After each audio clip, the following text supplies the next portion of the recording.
आज की इस वीडियो में मैं एमएसएमई के बारे में एक बात करूंगा और एमएसएमई की जो सबसे बड़ी प्रॉब्लम होती है उसके बारे में बात करूंगा। मैक्सिमम टाइम्स क्या होता है, वो ऑर्डर कंप्लीट कर देते हैं और उनकी पेमेंट्स क्या होती है, गवर्नमेंट डिपार्टमेंट या प्राइवेट सेक्टर में लोग बाग रोक लेते हैं। मतलब जहाँ भी आप सप्लाई करते हैं आपकी पेमेंट्स को वो होल्ड कर लेते हैं। और जब एमएसएमई आया था तो एमएसएमई में भी ये था, आपकी पेमेंट कोई ज़्यादा दिनों तक रोक नहीं सकता। तो आज की वीडियो में मेनली यही समझेंगे कि अगर आपकी कहीं पे भी गवर्नमेंट डिपार्टमेंट में या प्राइवेट डिपार्टमेंट में आपने कोई अपने गुड्स या सर्विस की सप्लाई दी है और उसकी पेमेंट आपका बायर टाइमली आपको रिलीज़ नहीं कर रहा, वो आपकी पेमेंट रोक के बैठ गया है, तो वो पेमेंट कैसे आपको मिलेगी, कैसे आप एमएसएमई का बेनिफिट ले सकते हैं, लेंगे एमएसएमई कैसे आपकी हेल्प करेगा उस पेमेंट को रिलीज कराने में। आज की इस वीडियो में यही सारी चीज़ें मैं आपको बताऊंगा कि कैसे आपको अपने बायर के अगेंस्ट केस फाइल करना है एमएसएमई डिपार्टमेंट में, ताकि आपका बायर जो है आपकी पेमेंट टाइमली पे करे। अगर आप लोग गवर्नमेंट सेक्टर में काम करते हैं तो गवर्नमेंट सेक्टर में भी आपको पता है मैक्सिमम टाइम पेमेंट बहुत रुक जाती है, तो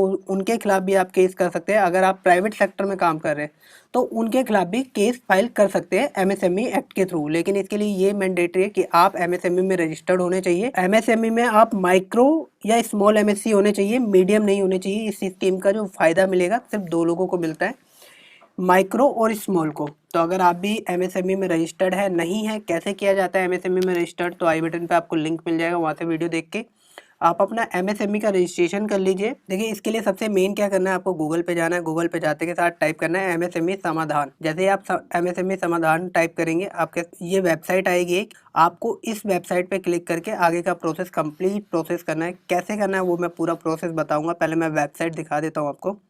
जैसे ही आप वेबसाइट पर क्लिक करेंगे आपके सामने ये कुछ इस तरह की वेबसाइट खुल जाएगी। यहाँ पे देखिए आ रहा है case filing for check status, ये सारी चीज़ें आ रही है। यहाँ पे कितनी एप्लीकेशन फाइल हुई है, कितनी एप्लीकेशन का म्यूचुअल सेटल हो गया है, कितनी एप्लीकेशन रिव्यू में है, कितनी एप्लीकेशन रिजेक्ट हुई है बाय एमएसएमई काउंसिल के थ्रू। तो ये सारी डिटेल्स यहाँ पे शो करता है। ठीक है, आपको होम पेज पे आ जाना है। तो पोर्टल का रिव्यू आपने देख लिया। अब हम क्या करते हैं, सीधा सा एक केस फाइल करके देख लेते हैं। ज़्यादा वैसे 45 डेज़ तक तो वैसे टाइम होता है। अगर 45 डेज़ में वो पेमेंट आपको नहीं करता, आप उसको ऑफिशियली मेल डालिए या कॉल्स कीजिए। अगर उसके बाद भी वो नहीं सुनता तो उसके खिलाफ केस फाइल कीजिए। केस आपको कैसे फाइल करना है, इसके लिए सबसे पोर्टल पे आने के बाद आपको करना है केस फाइलिंग। ठीक है, इसके ऊपर क्लिक कर लेना है। क्लिक करने के साथ आपसे आपका उद्योग आधार और उद्यम आधार दोनों चीज़ एक ही होती है। पहले उद्योग आधार मतलब पहले होता था, जो हमारा पुराना एमएसएमई होता था उसे हम उद्योग आधार कहते थे। अब पुराने एमएसएमईस को क्या किया गया है, उद्यम में कन्वर्ट कर दिया गया है। तो उद्यम पे आप क्लिक करते हैं। उद्यम नंबर होना आपके पास बहुत मैंडेटरी है। अगर आपके पास उद्यम नंबर नहीं है तो सबसे पहले आप अपना उद्यम रजिस्ट्रेशन कीजिए। कैसे किया जाता है, मैंने ऑलरेडी इसकी वीडियो बनाई हुई है, कैसे आपको उद्यम का रजिस्ट्रेशन करना होता है। ठीक है, क्योंकि उद्यम नंबर जब तक आपके पास नहीं होगा तब तक आप आगे कोई स्टेप ले ही नहीं पाएंगे। तो यहाँ पे उद्यम का ऑप्शन आ गया। अब मैं क्या करूँगा, यहाँ पे अपने उद्यम नंबर से लॉगिन करूँगा। ये मेरा उद्यम नंबर आ गया। मेरे उद्यम सर्टिफिकेट में जो नंबर है, ध्यान रखना जब भी आप अपना एमएसएमई सर्टिफिकेट बनाते हैं तो उसमें अपना मोबाइल नंबर डालते हैं, तो आपको यहाँ पे अपना वही नंबर डालना है जो आपने अपने एमएसएमई सर्टिफिकेट में दिया हुआ है, वो डाल देना है। यहाँ पे जो आपको कोड दिख रहा है वो वेरीफाई कर देना है। इसके बाद वैलिडेट। जैसे आप वैलिडेट करेंगे आपकी ईमेल के ऊपर एक ओटीपी जाएगा, वो ओटीपी यहाँ पे आपको एंटर करना होगा। ये मेरे पास ओटीपी आ गया। अब मैंने यहाँ पे अपना ओटीपी डाल दिया। ओटीपी डालने के बाद एंटर करता हूँ। पहले मेरा गलत ओटीपी हो गया था। कंटिन्यू। कंटिन्यू करते के साथ देखिए ये आपका ना एक तरह से एमएसएमई समाधान पोर्टल का लॉगिन हो गया। यहाँ से ये देखिए लॉग आउट का ऑप्शन आ रहा है। ये रहा एप्लीकेशन। यहाँ पे आपने कोई एप्लीकेशन अगर फाइल की होगी तो उसका स्टेटस वगैरह दिखेगा। यहाँ से आपका अपडेट पैन जीएसटी वगैरह करना है वो देख सकते हैं आप। ये आपकी एप्लीकेशन सारी। तो अभी हम जो सबसे मेन कर रहे हैं, अभी एक केस फाइल कर रहे हैं। तो केस फाइल करने के लिए आपको क्या करना है, यहाँ पे एप्लीकेशन एंट्री के ऊपर आपको क्लिक कर देना है। आपकी एप्लीकेशन एंट्री ओपन हो गई। एंट्री ओपन होते ही यहाँ पे ये सारी चीज़ें हैं, मतलब जो सेलर है जो केस फाइल कर रहा है उसकी मैक्सिमम चीज़ें ऑटो फिल आएगी उसके एमएसएमई से। तो यहाँ पे ये सारी चीज़ें फिल आ गई। अब यहाँ से आपको काउंसिल सेलेक्ट करनी है कि आपकी कौन सी काउंसिल पड़ती है। तो मेरी साउथ वेस्ट पड़ती है, तो मैंने साउथ वेस्ट की। इसके बाद यहाँ पे आपसे आपका जीएसटी पैन नंबर मांगा जा रहा है। अगर आपके पास है तो डालिए, मगर अदरवाइज़ ये मैंडेटरी नहीं है। ठीक है, टाइप में मेरा दिखा रहा है मैं माइक्रो एमएससी हूँ। ये कहाँ से उठाया इसने, इसने ऑलरेडी जो मेरा एमएसएमई सर्टिफिकेट बना हुआ है वहाँ से इसने डाटा उठाया है। ठीक है, ये हो गया मेरा। अब ये इसके बाद देखिए यहाँ पे आ रहा है रिस्पोंडेड बायर, मतलब आप जिसके खिलाफ केस फाइल कर रहे हैं, जो आपकी पेमेंट रिलीज नहीं कर रहा, उसकी डिटेल डालनी है आपको। ठीक है। तो यहाँ पे सबसे पहले कैटेगरी, तो सबसे पहले आपसे पूछा है वो सेंट्रल मिनिस्ट्रीज है या सेंट्रल डिपार्टमेंट है, सेंट्रल पीएसयू है, रेलवे जोन है, रेलवे डिवीज़न है, ऑर्डिनेंस फैक्ट्री है, स्टेट गवर्नमेंट है, स्टेट पीएसयू है, कोई एमएससी एमएसएमई यूनिट है, या कोई इंडिविजुअल है, कोई प्रोप्राइटर है, या अदर है। तो आपके केस में आपका बायर जो भी हो आप इसमें से सेलेक्ट कर लेना। तो यहाँ पे ये क्लियर हो रहा है कि आप गवर्नमेंट डिपार्टमेंट के खिलाफ भी केस फाइल कर सकते हैं। अगर गवर्नमेंट डिपार्टमेंट पे आपकी पेमेंट रिलीज नहीं कर रहा तो उनके भी खिलाफ आप कर सकते हैं। तो मेरे केस में अभी जो जिसके जिसके अगेंस्ट मैं केस फाइल कर रहा हूँ वो एक इंडिविजुअल है, तो मैं इंडिविजुअल ले रहा हूँ। आपके केस में हो सकता है कुछ अलग हो तो आप अलग लीजिए, ठीक है।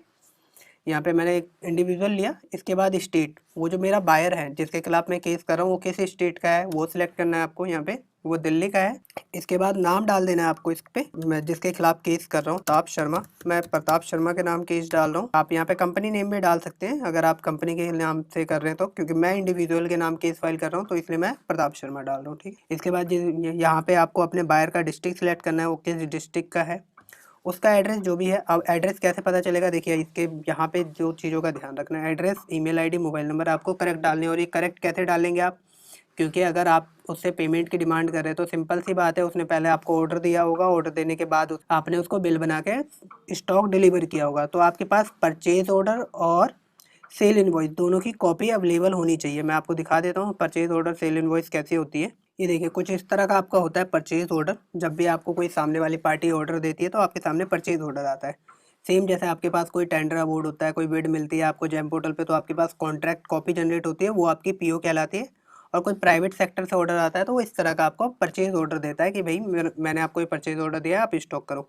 और परचेज ऑर्डर मिलने के बाद हम क्या करते हैं, कुछ इस तरह का इनवॉइस बना के उसको अपने प्रोडक्ट को डिलीवर कर देते हैं।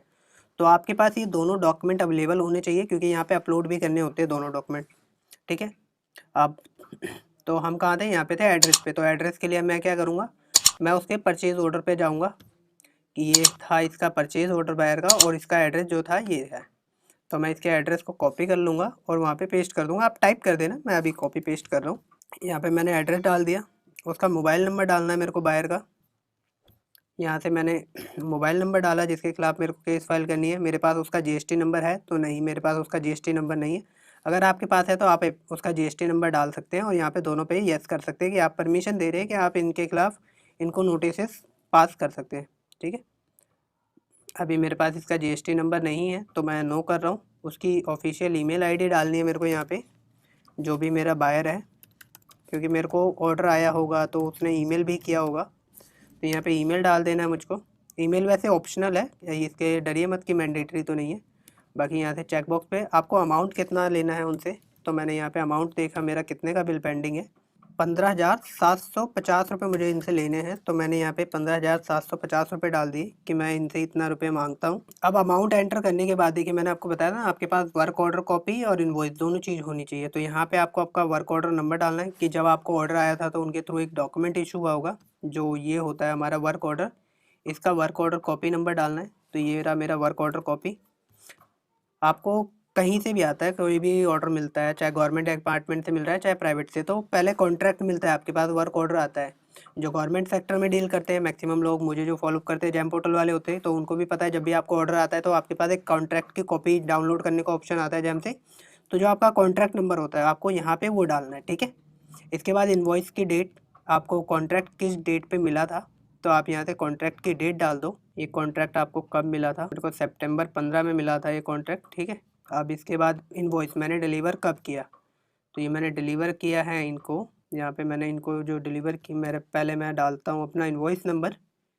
मेरा जो इनवॉइस नंबर है वो है ये मैंने 30/9 को इनवॉइस इन्हें रेज कर दिया था। अब बाकी इसी तरह से आपके पास एक ही बायर के एक से ज़्यादा इनवॉइस है तो आप एक एक करके यहाँ पे 5 तक तो फिलअप कर सकते हैं। इसी तरह से 5 वर्क ऑर्डर डाल सकते हैं, 5 अपने इनवॉइसेस की डिटेल डाल सकते हैं। लेकिन आपके पास उससे भी ज़्यादा है, मतलब एक ही बायर के 5 से भी ज़्यादा डॉक्यूमेंट है जो पेंडिंग है, जिनकी पेमेंट आपके बायर ने रिलीज़ नहीं की। तो आपको क्या करना है, सभी डॉक्यूमेंट की एक पीडीएफ मर्ज फाइल बनानी है और यहाँ पे अपलोड कर देनी है उसकी पूरी मर्ज पीडीएफ कॉपी। जहाँ पे जो हमने अमाउंट डाला था उन सभी डॉक्यूमेंट का टोटल करके अमाउंट यहाँ पे डाल देना है। मेरे केस में अभी एक एक ही है तो मैंने एक एक की डिटेल भर दी। आपके में हो सकता है 5 हो, पाते ज़्यादा हो, तो 5 है तो 5 की आप डिटेल फिल कर दीजिए। बाकी उससे ज़्यादा है तो उन सबकी पीडीएफ मर्ज बना के यहाँ पे अपलोड कर दीजिए। अब मैंने डिटेल्स यहाँ पे फिलअप कर दी। अब डिटेल फिलअप करने के बाद मेरे को यहाँ पे डॉक्यूमेंट अपलोड करना है। तो यहाँ पे मेरे को पहले वाले में जो मेरे को करना है, यहाँ पे करना है परचेज ऑर्डर की कॉपी। जो मेरे को ऑर्डर आया था तो उसकी कॉपी, पीओ जिसको हम कहते हैं परचेज ऑर्डर, यहाँ पे मेरे को वो अपलोड करना है। तो मैं यहाँ से पीओ अपलोड कर देता हूँ। ये मेरा पीओ है, ये मैंने अपलोड कर दिया। यहाँ पे अपलोड करने के बाद अपलोड, ठीक है, यहाँ से uploaded successfully, view and download. आपको अगर देखना है तो यहाँ से डाउनलोड करके देख सकते हैं जो डॉक्यूमेंट आपने किया। अब सेकंड टैब में मुझे क्या करना है, सेकंड टैब में मेरे को अपने सेल इनवॉइस की कॉपी अपलोड कर देनी है। यहाँ पे मैं सेल इनवॉइस ले लेता हूँ। ये मेरा सेल इनवॉइस हो गया और यहाँ पे मैंने अपलोड कर दिया इसको, सेल इनवॉइस को। सेल इनवॉइस हो गया, ये हो गया। तो डिटेल्स आप समझ गए सारी, ये सारी आपको डिटेल फिलअप कर देनी है, कॉन्टैक्ट डाल देना और इसके बाद यहाँ पे सबमिट करना है। तो आप डिटेल चेक कर लीजिए, डिटेल कुछ गलत तो नहीं है। तो अगर आपकी सारी डिटेल सही है तो आप क्या कीजिए, यहाँ पे सबमिट पे क्लिक कर दीजिए। सबमिट पे क्लिक करने के बाद आपके पास ये देखिए कुछ इस तरह का फॉर्म आएगा कि आपने ये सारी डिटेल फिलअप की है। आप एक बार और वेरीफाई कर लीजिए सारी डिटेल्स कि आपने जो बायर सेलर की सारी डिटेल्स फिलअप की है ओके है कि नहीं है। अगर अभी भी लगता है आपको डिटेल्स ओके नहीं है तो यहाँ से आप कैंसिल करके फ्रेश एप्लीकेशन डालिए। अगर लग रहा है ओके है तो आप क्या कीजिए, आपको जो कोड दिख रहा है यहाँ पे, आप कोड को एंटर कर दीजिए। जैसे ही आपने इसको फाइनल सबमिट किया, ये आपके पास आपके एक केस की कॉपी आ जाती है। इसका क्या करना है, आपको इसका प्रिंट आउट निकाल के रख लेना है जब तक आपका ये केस क्लोज नहीं हो जाता। सब कुछ सबमिट कर दिया, एप्लीकेशन सबमिट होने के साथ आपकी ईमेल पे एक नोटिस आ जाता है। मतलब मैं आपको दिखा देता हूँ किस तरह का नोटिस बन के आता है। ये देखिए, ये रहा MSME जो मैंने केस फाइल किया है, your application submitted successfully, please find below information. ये रहा फैसिलिटी काउंसिल, ये MSME काउंसिल जो है मेरी डिस्ट्रिक्ट साउथ वेस्ट के पास गई है। SR ग्रुप मैंने किसके खिलाफ किया है, प्रताप शर्मा के खिलाफ केस किया है। उसका GST नंबर नहीं है मेरे पास।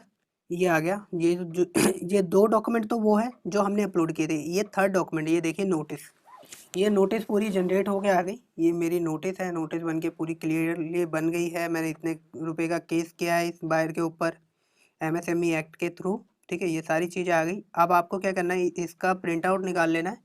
प्रिंट आउट निकालने के बाद आप अपने एंड से तो बायर को भेजिए, अपने एंड से बायर को कुरियर कर दीजिएगा जिसके खिलाफ आपने केस किया है, ताकि उसे पता चल जाएगा कि आप भी एक्टिव है अपनी पेमेंट को लेने के रिगार्डिंग। बाकी सेम ये जो मेल आपके पास आई है, इसी तरह की मेल MSME डिपार्टमेंट से आपके बायर के पास भी चली गई होगी कि आपके अगेंस्ट के खिलाफ केस फाइल किया है कि आपने उनका पेमेंट इतना रोक रखा है। तो अगर आपने पेमेंट नहीं रोका हुआ तो हमें उसका एविडेंस दीजिए, अगर रोका हुआ है तो उनका पेमेंट टाइमली क्लियर कीजिए। तो बायर के पास भी इस तरह से मेल जाती है जैसे हमारे पास सेम मेल आई है। बहुत क्विक फास्ट एक्शन लिया जाता है यहाँ पे पेमेंट के अगेंस्ट कि अगर आप MSME की कोई पेमेंट नहीं रोक सकता। तो वो मैंने आपको नोटिस दिखा दिया, नोटिस हो गया, सब कुछ हो गया। मान लीजिए आपका बायर के पास भी नोटिस चला गया, आपके ने भी देख लिया, आपने केस भी फाइल कर दिया। उसके बाद जब नोटिस चली जाती है तो आपका बायर कहता है ठीक है भाई मैं आपकी पेमेंट कर रहा हूँ, और वो आपकी पेमेंट कर भी देता है। तो आपकी ड्यूटी बनती है कि आपको क्या करना है, अपने पोर्टल को लॉगिन करना है। लॉगिन कैसे करना है, दोबारा से सेम यही प्रोसेस, MSME समाधान पोर्टल पे जाना है आपको। पोर्टल पे जाने के बाद आपको केस फाइल के ऊपर ही क्लिक करना है दोबारा से। केस फाइल पे क्लिक करते के साथ यहाँ पे अपने उद्यम नंबर से एंटर करके उद्यम नंबर डालना है, मोबाइल नंबर डालना है, कोड डाल के आपका लॉगिन हो जाएगा। जैसे आप सारी चीज़ भर देंगे आपके पास इस तरह का डैशबोर्ड आ जाएगा। डैशबोर्ड आने के बाद आपको क्या करना है, अपडेट पेमेंट वाला जो ऑप्शन है आपको इसमें आना है, अपडेट पेमेंट वाले ऑप्शन में, और अपडेट के ऊपर क्लिक करना है। और जो भी आपका अमाउंट आपके बायर ने आपको पे कर दिया है उस अमाउंट को यहाँ पे मेंशन कर देना है, रिसीव हुई है। और जो भी आपकी डेट है उस डेट को डाल के यहाँ पे सबमिट कर देना है कि मेरे को इतनी पेमेंट रिसीव हो गई। इससे क्या होगा, पोर्टल पे अपडेट हो जाएगा और MSME भी जो बायर के ऊपर एक्शन, उन्होंने जितने भी एक्शन लिए होंगे उस एक्शंस को ड्रॉप कर देगी। तो जब भी आपके बायर से आपको पेमेंट आ जाए आप यहाँ से अपनी आके MSME को लॉगिन करके अपनी पेमेंट को अपडेट जरूर कर दें, जिससे कि बायर भी रिलैक्स हो जाए थोड़ा। तो ये था पूरा प्रोसेस कैसे आपको अपने बायर के अगेंस्ट केस फाइल करना है अगर वो आपकी पेमेंट टाइमली नहीं पे करता। और डेफिनेटली अगर आप यहाँ पे केस फाइल कर देते तो आपकी पेमेंट डूबती नहीं है, ऑलमोस्ट 80% तो मानिए मिल ही जाती है। बाकी आज के लिए इतना ही, बाकी मिलते हैं किसी अगली वीडियो में किसी नए कंटेंट के साथ जिससे कि आपके बिजनेस में और ज़्यादा आपकी हेल्प हो सके।